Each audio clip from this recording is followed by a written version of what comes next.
What's going on, everybody? Josh Engleman here for Stokastic.com, back again with the NBA DFS contenders on DraftKings for Tuesday, October 25th. Now be sure to hit that like button, subscribe to the channel, hit the notification bell so you know when everything goes live. Head on over to Twitter, follow me at Josh Engleman. That is the only place that you're going to get updates to my sim results as we get closer to lock. Need you to let me know in the comment section what you've got your eye on for today's slate. We got that weird Clippers Thunder game. I'm curious how you guys are hitting it. And finally, got to talk a little bit about BetMGM. We're not talking hockey any longer on this one. We're going back to the NBA. If you live in a legal betting state and haven't signed up yet, at BetMGM, there's a link in the description. Click it, head over, make a deposit. Bet $10 before the game starts on any NBA money line. If you want to if you want to feel real comfortable with it, take the Clippers. Biggest favorite on the slate today. You bet on any NBA money line with $10. Here's what happens. As long as someone hits a 3 in that game, either team, doesn't matter. Doesn't even matter if you win or lose your bet. You get $200 in free bets from BetMGM. Complete no-brainer way to start with $200.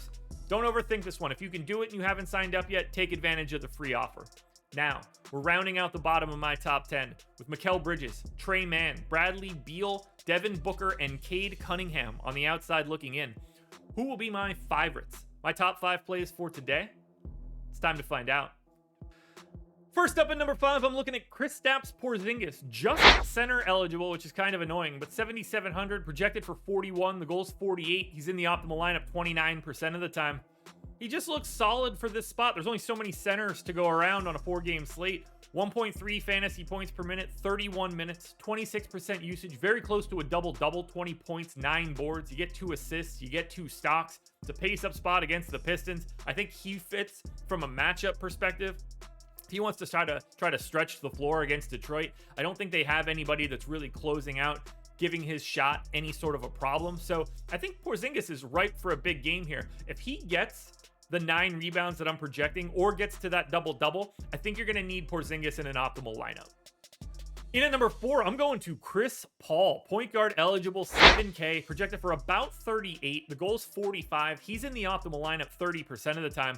Got to assume he's getting up for this one. He's right around a 1.2 fantasy point per minute guy, 32 minutes. Usage is down a little bit. I got him at 19% here. You're going to get 14 points, 5 boards, 9 assists. He's just going to be involved in facilitation more than anybody else. 2 stocks, mostly steals.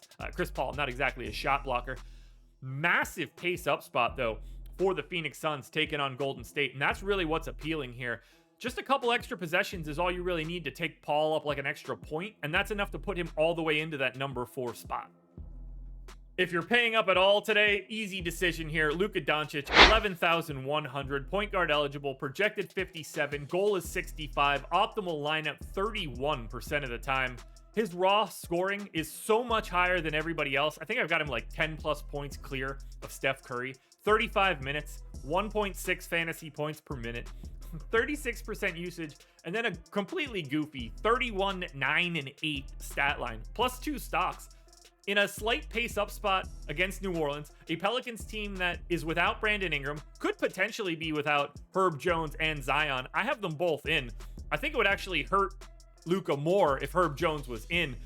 The more you can get away from those guys, I just want this game to be competitive, because 35 minutes of Luka in this spot, I think he rolls. To me, if he gets to 60 fantasy points, you are feeling very, very good. And I think that happens like 1/3 of the time. The raw points can't be ignored here. Luka Doncic is your guy. Back to the Wizards we go at number 2 for Kyle Kuzma. Power forward eligible, 6,900. Nice price.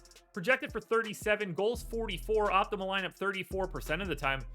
Kuzma just does a little bit of everything, but big time on the boards now. 34 minutes here for Kuzma. He's over a fantasy point per minute, 23% usage. The scoring's there, 17 points. The rebounding is certainly there, 8.5, and I wouldn't be surprised if he got to a double-double against the Pistons. 3 assists, a stock and a half.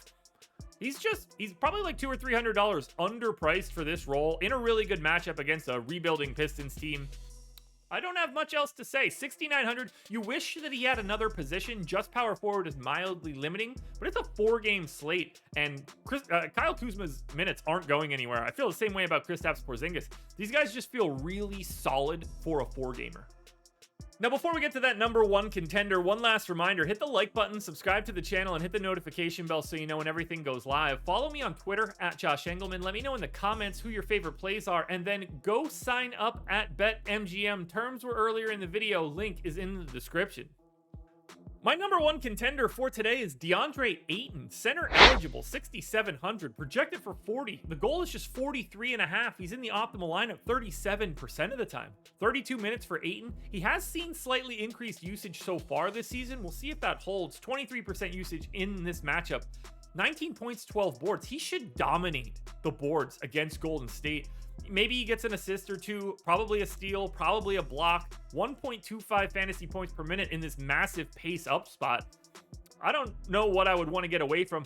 Barring foul trouble, I think it's really easy for DeAndre Ayton to pay off a $6,700 price tag. I don't think he's priced correctly for this spot, and that's why you see him climb all the way to my number one spot. Alrighty, folks, that will do it. Those are my NBA DFS contenders on DraftKings for Tuesday, October 25th. FanDuel version of this video is around here somewhere, so check it out. Good luck tonight, everybody. Win some money. We are back again tomorrow morning for another edition of the Contenders.